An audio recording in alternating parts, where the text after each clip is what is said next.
Pessoal, estamos na página 52 e nós vamos ver o último tópico e 6, ó.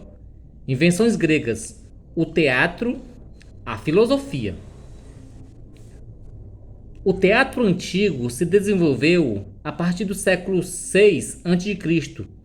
nas cidades gregas. Nasceu das declarações líricas realizadas por coro com acompanhamento musical. Os dirambos, que representavam ao público os feitos de deuses e heróis da mitologia grega. Nesse tipo de expressão cênica, deu origem à tragédia, à comédia e ao drama sático, os três grandes gêneros literários do teatro antigo. A tragédia grega tem sentido religioso. Na maioria das vezes, as personagens são figuras como Agamenon e os heróis da Guerra de Troia, consideradas pelos gregos personagens históricas. A tragédia aborda em profundidade os sentimentos, os conflitos e as inspirações que fazem parte da vida humana. Por isso, a relação dos homens com o poder é um dos principais ingredientes desse gênero. Na Grécia Antiga, foi celebrizada como o berço da filosofia ocidental, isto é, da construção de teorias que o entendimento da realidade e da existência humana e divina.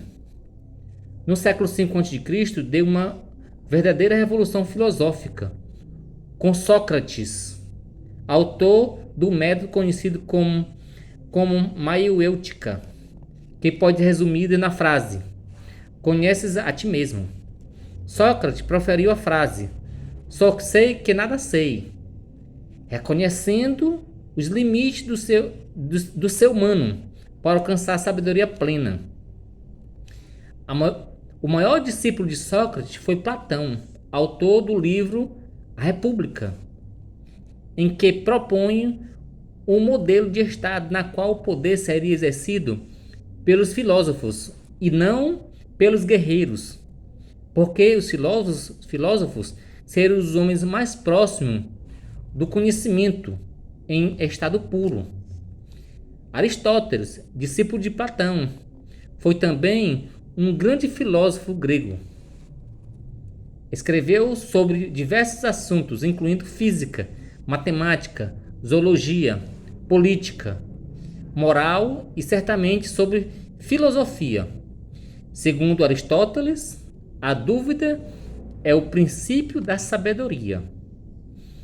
Tá, pessoal? Então, nesse texto, né, falou dos principais filósofos gregos, tá? Fala de Platão, falou de Sócrates e Aristóteles, tá? Os primeiros filósofos da Grécia Antiga. Falou também do teatro, tá? E dos gêneros teatrais, tá? Como a tragédia, a comédia e o drama sático, certo? Vamos falar agora sobre os Jogos Olímpicos. Esse ano tem Jogos Olímpicos, né? No Japão. Vamos ver onde tudo isso iniciou-se. Olha aqui, ó. As cidades-estado da Grécia realizavam, na primeira lua cheia do verão, uma celebração em honra dos que haviam morrido nos últimos 4 anos. As sacerdotisas acendiam as chamas no templo da deusa protetora da cidade, e os parentes espalhavam sobre os campos os pertences dos falecidos, para que seus espíritos pudessem recordar sua vida terrena. Na cidade de Olímpia, ao redor do templo dedicado a Zeus, realizavam, na ocasião, jogos esportivos. O registro material mais antigo do Jogo Olímpico data de 776 a.C.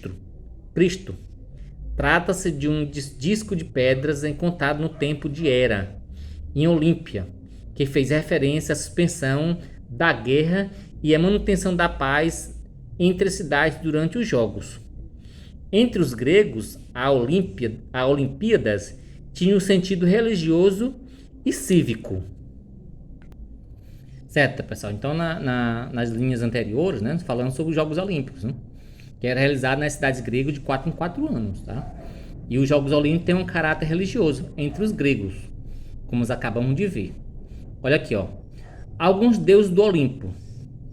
Os deuses gregos não viviam no céu, mas no Monte Olimpo, uma das montanhas mais altas da Grécia. O principal palácio divino era de Zeus. Segundo a mitologia, viviam em banquetes, bebendo néctar, discutindo os problemas do céu e da terra. Agora alguém falou que não tinha céu, né? Mas no cume do Monte Olímpio. Foi em honra aos deuses do Olímpio que se instituiu os Jogos Olímpicos no século 8 a.C. Olha aqui, ó. Zeus, deus supremo para os gregos antigos, guardião da ordem e dos juramentos, senhor dos raios e dos fenômenos atmosféricos. Os romanos o chamaram de Júpiter. Atena ou Palas Atena, deusa da sabedoria, das artes e da guerra organizada. Nasceu da cabeça de Zeus, já completamente armada. Os romanos chamavam de Minerva. Afrodite, deusa da beleza e do amor. Os romanos chamavam de Vênus. Poseidon, deus do mar, era irmã de Zeus. Os romanos chamavam de Netuno. Hades, deus da vida após a morte, na região das trevas e do Tártaro, o mundo inferior, para onde se dirigiam todos os mortos. Era irmão de Zeus. Os romanos chamavam de Plutão.